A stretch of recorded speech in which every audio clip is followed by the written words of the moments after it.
In an attempt to get to net zero by 2050, do you support the administration's goal of cutting U.S. emissions in half by 2030? Yes, I do. Secretary, in 1997, the Senate voted 95-0, including you and then Senator Biden, in favor of the Byrd-Hagel resolution, which resolved that the U.S. shouldn't cut emissions until China, Mexico, India, Brazil, South Korea, and other so-called developing nations cut emissions as well. Do you remember that? I do, very, very well, because I was managing it on the floor of the Senate. Since 97, have emissions from China, India, and Mexico all increased? Yes, as they have from the United States. And global emissions have continued to increase as well, right? Yes. Have any of those countries submitted a credible plan to get to net zero emissions by 2050? Which countries? Let's just go with China, India, or Mexico. No. It seems that, have you abandoned your position that those other nations would cut emissions before Americans would have to make choices between the groceries on their table and paying for these policies? I think the reality is that the world changed in that period of time. Let me explain. Okay, so you voted that way, but let me explain to you the vote, because I did manage this on the floor. And I know exactly what happened, because I'm the one who said to our colleagues, I think everybody ought to vote for this. And the reason was that it fundamentally had the message that it's not fair. The one we were talking about earlier with the chairman, it's not fair for us to be reducing, and China, which was producing 3 times more emissions than us, and then producing goods that come into our country from that dirty power, and we have a problem. So we wanted to address that. But we knew not every aspect of that piece of legislation is what you all call, we all call, a message. It was a message vote.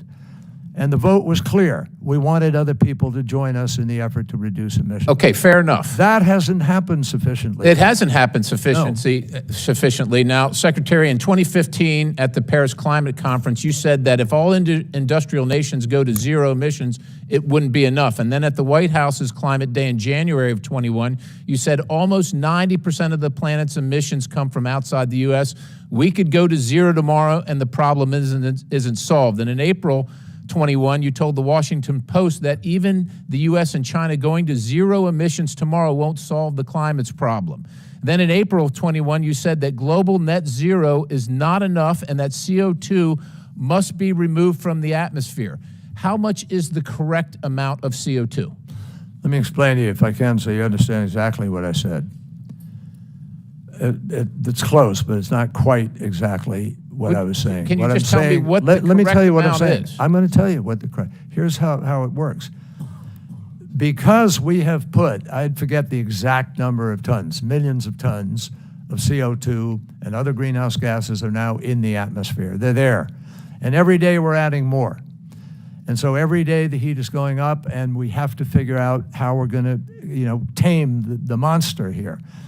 The only way to do that is to reduce emissions on an ongoing basis, to get control on the current level of emissions that we have created. But what is then to actually suck? Sir, with all due respect, you've been through this before. What is the correct amount? I don't want to spend a bunch of time about a history lesson about things that people don't care about. What changes every day? I can't tell you exactly what what the correct amount changes. Yes, it does. So, Secretary, you probably know that for approximately 200 million years, what's the parts per million now? About 400, right? Can we agree on that? It's over 400. All right, it's about 200 million years, 2,000 parts per million. Did Mother Nature get it wrong for 200 million years? Here's the difference, Congressman.